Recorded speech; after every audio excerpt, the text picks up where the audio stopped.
Hello everyone, welcome back to stop academy. मैं मयंक पालीवाल, आपका accountancy का मेंटर। आज के इस वीडियो में हम स्टार्ट करने जा रहे हैं एक बहुत ही जबरदस्त चैप्टर क्लास 12 अकाउंटेंसी से, chapter number 4 cash flow statement. बच्चों, प्रीवियस वीडियो में मैंने इस चैप्टर का ओवरव्यू आपको दिया था, जहां हमने आपको बताया था कि भाई क्या क्या पढ़ने वाले हैं हम लोग इस चैप्टर के अंदर। तो सबसे पहले मैंने आपको बताया था कि भाई हम समझेंगे कैश फ्लो स्टेटमेंट क्या होता है। तो मैं आप लोगों के लिए लेकर आ गया हूं कैश फ्लो स्टेटमेंट की मीनिंग। पहले अपने तरीके से एक्सप्लेन कर देता हूं। Cash flow statement refers to a statement which shows inflows and outflows of cash and cash equivalent.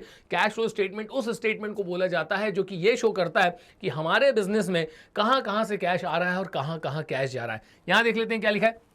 Cash flow statement is a statement that shows the cash flows, that is inflows and outflows of cash and cash equivalent। तो cash flow statement अपने आप में एक ऐसा statement जो कि ये show करेगा कि कहां से बिजनेस में कैश आ रहा है और कहां कहां बिजनेस में कैश जा रहा है during the accounting period from operating, investing and financing activities. तो हमारी बिजनेस एक्टिविटीज को बच्चों हम लोग 3 हेड में डिवाइड कर देते हैं, ऑपरेटिंग, इन्वेस्टिंग और फाइनेंसिंग। आगे जाके हम लोग डिस्कस करने वाले हैं ऑपरेटिंग, इन्वेस्टिंग और फाइनेंसिंग क्या होता है।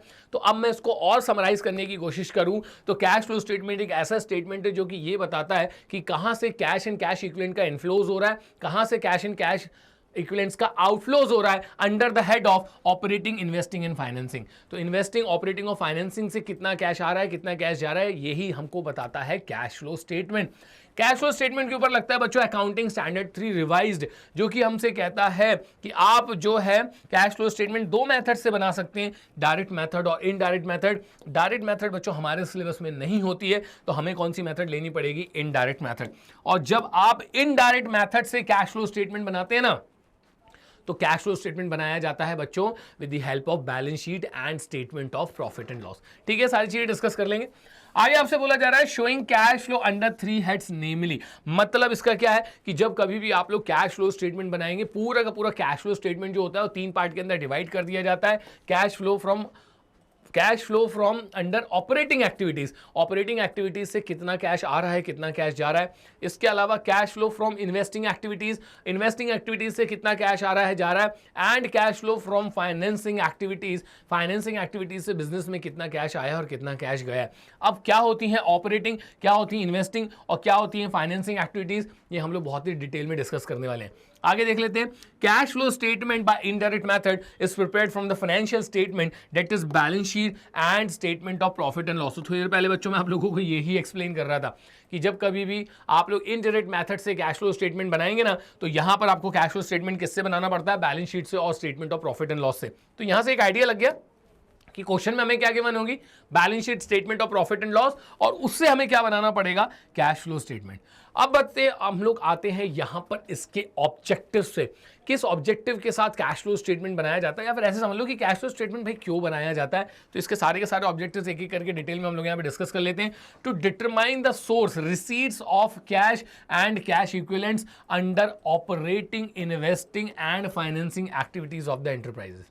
तो कैश फ्लो स्टेटमेंट इसलिए बनाया जाता है सो डेट हमें पता चल जाए कि ऑपरेटिंग एक्टिविटीज से हमारे बिजनेस में कितना कैश एंड कैश इक्विवेलेंट आया है, इन्वेस्टिंग एक्टिविटीज से हमारे बिजनेस में कितना कैश एंड कैश इक्विवेलेंट आया है, और फाइनेंसिंग एक्टिविटीज से हमारे बिजनेस में कितना कैश एंड कैश इक्विवेलेंट आया है। तो आया है तो हो गया इनफ्लोज, लेकिन अभी हम आउटफ्लोज की भी तो बात करेंगे। तो नेक्स्ट हमारा ऑब्जेक्टिव यही हो जाता है टू डिटरमाइन एप्लीकेशन, उसी पैसे को आपने कहां यूज किया, कहां कहां पे किया, कहां कहां से आपके कैश एंड कैश इक्विवेलेंट्स जो है बिजनेस में से जा रहे हैं। तो ऑपरेटिंग एक्टिविटीज से कितना कैश गया, इन्वेस्टिंग से कितना गया, फाइनेंसिंग से कितना गया, ये हम लोग कहां से पता लगा लेते हैं बच्चों, कैश फ्लो स्टेटमेंट से। नेक्स्ट इसका जो ऑब्जेक्टिव होता है, जो कि बहुत इंपॉर्टेंट ऑब्जेक्टिव है, to determine net change in cash and cash equivalent. It is the difference between sources, receipts and application, जिसको हम लोग बच्चों यहाँ पे पेमेंट बोल रहे हैं, under operating, investing and financing activities between the dates of 2 balance sheet. देखो इसको ना मैं आप लोगों को एक्सप्लेन कर देता हूं, थोड़ा सा बच्चों कुछ टेक्निकल एरर हो गया था यहां पर, एक बार मैं फिर से रीड कर देता हूं।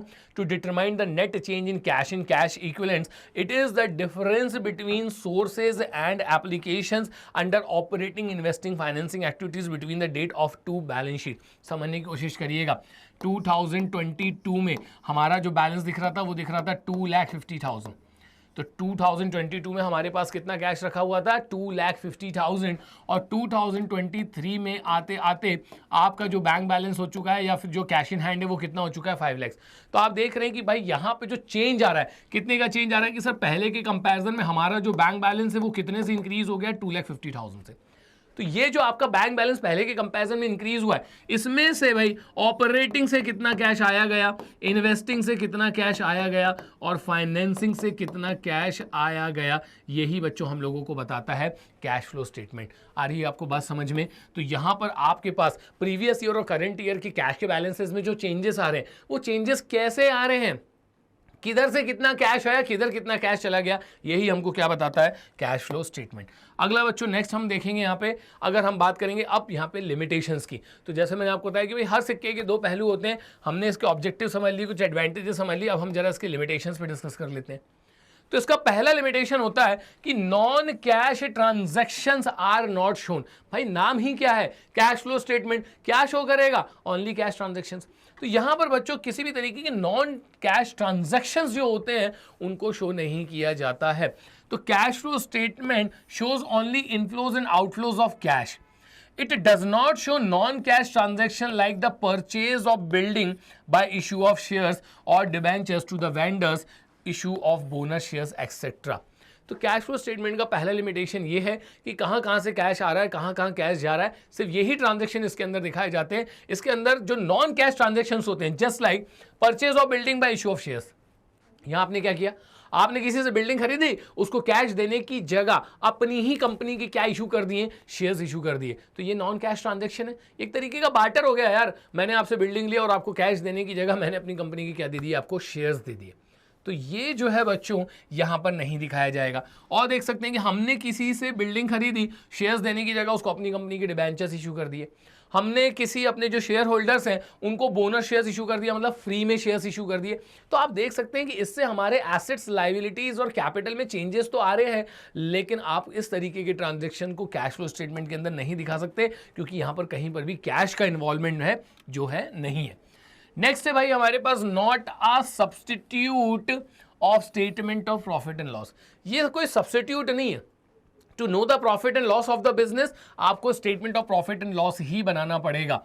Cash flow statement is not a substitute for statement of profit and loss since it does not show profit and loss incurred by the enterprise during the accounting period. तो मैं सोच रहा हूं कि statement of profit and loss बनाने की जगह काम करता हूं, चलो कैश फ्लो स्टेटमेंट बना लेता हूं, तो ऐसा नहीं चलेगा। उसका अपना इंपॉर्टेंस है, इसका अपना इंपॉर्टेंस है। तो कैश फ्लो स्टेटमेंट कभी भी statement of profit and loss का सब्सटीट्यूट नहीं बन सकता, क्योंकि आप कैश फ्लो स्टेटमेंट की मदद से प्रॉफिट एंड लॉस जो हुआ है आपको वो पता नहीं लगा सकते। आप सिर्फ यही पता लगा सकते हो कि किधर से कैश आ रहा है, किधर कैश जा रहा है। In the similar manner not a substitute for balance sheet. हम ये सोच रहे हैं कि भाई फाइनेंशियल पोजीशन पता लगाने के लिए काम करते हैं, कैश फ्लो स्टेटमेंट बना लेते हैं, तो आप लोग कैश फ्लो स्टेटमेंट से अपनी कंपनी की फाइनेंशियल पोजीशन बिल्कुल भी पता नहीं लगा पाएंगे। उसके लिए आपको बैलेंस शीट ही बनानी पड़ेगी। तो यहां पर हमने देखा कुछ लिमिटेशंस हैं। पहला क्या डिस्कस किया हम लोगों ने कि भाई नॉन कैश ट्रांजैक्शंस को ज़्यादा तवज्जो नहीं दी जाती है। दूसरा हमने देखा कि statement of profit and loss का सब्स्टिट्यूट नहीं हो सकता। इसी तरीके से ये बैलेंस शीट का भी सब्स्टिट्यूट नहीं हो सकता है। एसेट्स, लायबिलिटीज और कैपिटल का अगर स्टेटस पता लगाना है ना, तो उसके लिए बैलेंस शीट बनाना ही पड़ेगा। एक प्रॉब्लम इसके अंदर और है एक्यूरेसी से related, accuracy of cash flow statement. देखो बड़ा सिंपल सा फंडा है भाई, अगर आपके फाइनेंशियल स्टेटमेंट्स गलत बने हैं ना, तो उन्हीं फाइनेंशियल स्टेटमेंट से क्या बनाया जाता है, cash flow statement. Cash flow statement भी गलत ही बनेगा। It is prepared from the financial statements. If financial statements are prepared incorrectly, cash flow statement will also be incorrect. जिसके ऊपर ये बनेगा कैश फ्लो स्टेटमेंट, हमारी balance sheet statement of profit and loss से बनाया जाता है, अगर वो गलत है ना, तो आपका कैश फ्लो स्टेटमेंट भी गलत ही बनेगा। तो अब हम यहां बच्चों डिस्कस करने जा रहे हैं हमारे चैप्टर का सबसे इंपॉर्टेंट पार्ट बच्चों, की टर्म्स। मतलब कैश फ्लो स्टेटमेंट के अंदर जो टर्मोलॉजीज यूज होती है ना, आपने देखा होगा बार बार मैं आपसे कह रहा था कैश एंड कैश इक्विवेलेंट। तो भाई समझो तो कैश एंड कैश इक्विवेलेंट होता क्या है। इसके अलावा आपने देखा होगा बच्चों, मैं आपसे बार बार कह रहा हूं कि कैश फ्लो स्टेटमेंट एक ऐसा स्टेटमेंट होता है जो कि ये शो करता है कि ऑपरेटिंग से कितना कैश आया गया, इन्वेस्टिंग से कितना आया गया और फाइनेंसिंग से कितना कैश आया और गया, कैश एंड कैश इक्विवेलेंट कितना आया और गया। तो यहां बच्चों अब हम डिस्कस करने वाले हैं ये सारी की सारी चीजें बहुत ही डिटेल में, अच्छे से समझना। सबसे पहले हम आते हैं कैश। इसको हालांकि मुझे बहुत डिटेल में बताने की जरूरत नहीं पड़ेगी, हर कोई समझता है कैश का मतलब होता है कैश इन हैंड और कैश एट बैंक। कितना कैश हमारे ऑफिस में रखा है और कितना हमारे पास बैंक बैलेंस है, इन दोनों का समेशन या एडिशन ही किसमें आ जाता है, कैश में। लेकिन सबसे इंपॉर्टेंट टर्म है बच्चों कैश इक्विवेलेंट्स, एक बहुत ही इंपॉर्टेंट टर्म जिसका ज्यादातर लोग ना सिर्फ एक ही पहलू देखते हैं, दूसरा पहलू नहीं देखते। तो कैश फ्लो स्टेटमेंट बेसिकली उन शॉर्ट टर्म इन्वेस्टमेंट्स को बोला जाता है जिन्हें बड़ी ही आसानी से कैश में कन्वर्ट कर लिया जाता है, लेकिन जब भी आप इसको कैश में कन्वर्ट करेंगे ना तो आज का कन्वर्जन होना चाहिए विद अ डेफिनेट वैल्यू। क्या कहना चाह रहा हूं मैं अभी आपको बहुत डिटेल में समझाऊंगा। तो कैश इक्विवेलेंट्स नाम से ही साउंड कर रहे हैं कि ये कुछ ऐसी चीज है जो बिल्कुल कैश के बराबर ही है।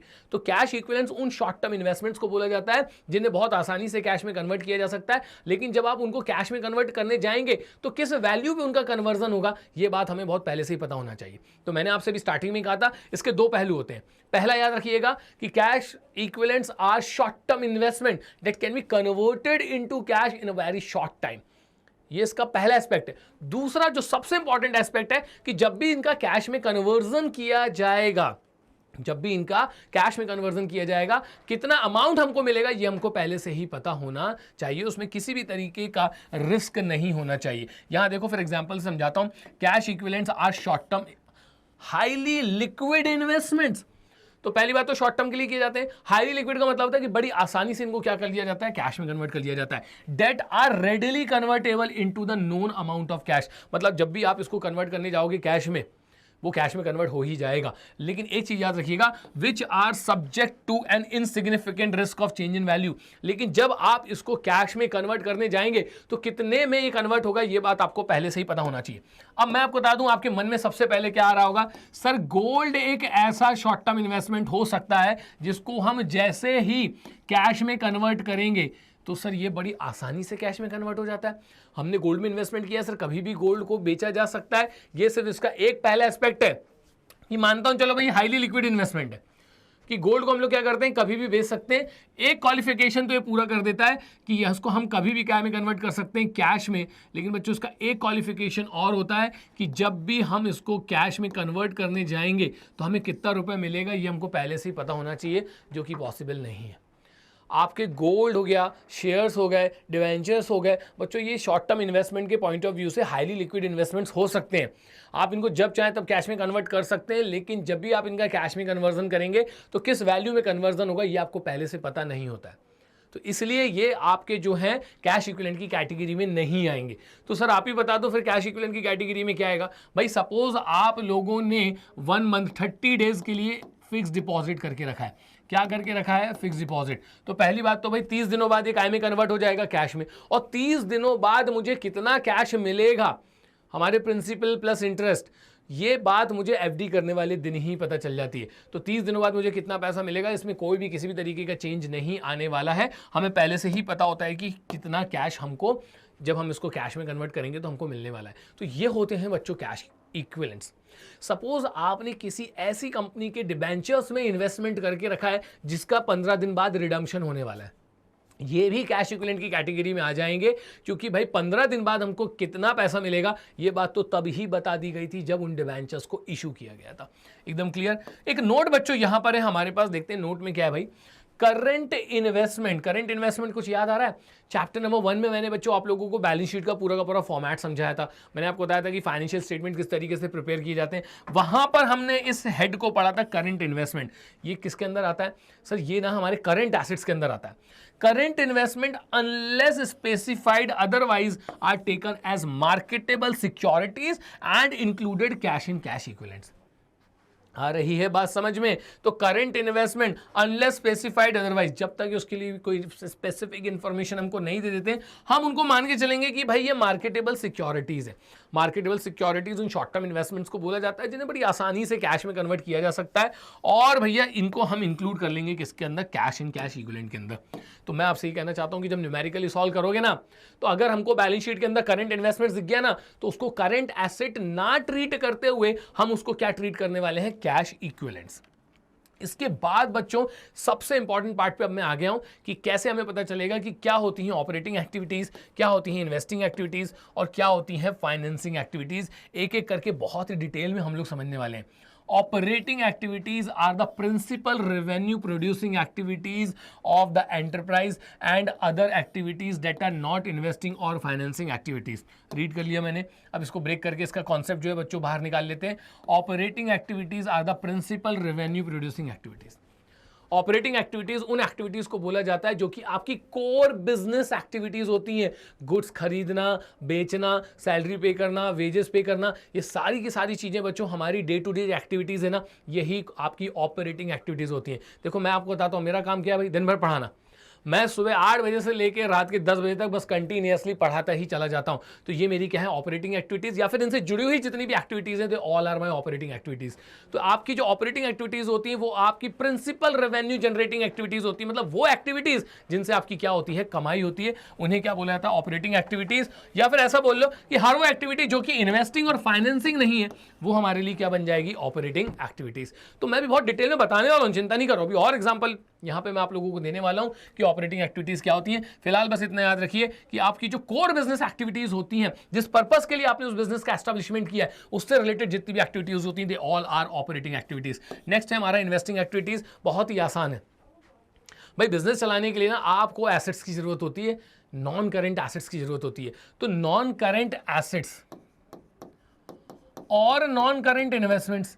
अब जब आप नॉन करेंट एसेट्स को क्या करेंगे, खरीदेंगे, और इन्वेस्टमेंट्स को खरीदेंगे, इससे कैश का क्या होगा, आउटफ्लो होगा। और जब आप इनको बेचेंगे तो कैश का क्या होगा, इनफ्लो होगा। तो in short, non current assets को खरीदने और बेचना, आपके नॉन करेंट इन्वेस्टमेंट्स को खरीदना और बेचना, यही हमारे लिए क्या होता है, investing activities. Investing activities are the acquisition and disposal of long term assets. Acquisition का मतलब होता है इनको खरीदना, डिस्पोजल का मतलब होता है इन्हें बेचना। And other investment not included in cash equivalents. Cash equivalents को छोड़ के बाकी हमारे जो इन्वेस्टमेंट्स होते हैं वो भी किसके अंदर आ जाते हैं, उनकी बाइंग और सेलिंग इन्वेस्टिंग एक्टिविटीज के अंदर ही आ जाता है। नेक्स्ट होता है भाई हमारे फाइनेंसिंग एक्टिविटीज। तो भाई एक चीज मुझे बता दो, अब बिजनेस को चलाने के लिए फंड्स की जरूरत होती है। फंड्स कहां से आते हैं सर, दो ही सोर्स होते हैं। आपसे हम लोग बहुत दिनों से सुनते आ रहे हैं कि दो ही सोर्स होते हैं फाइनेंस के, ओनर्स फंड और बोरोड फंड। ओनर्स फंड बच्चों हमारे लिए क्या होता है, कैपिटल, और बोरोड फंड में आप समझ सकते हैं आ जाते हैं debentures, mortgage loan, bank loan, ये सारी चीजें काय में आ जाती हैं, बोरोड फंड्स में।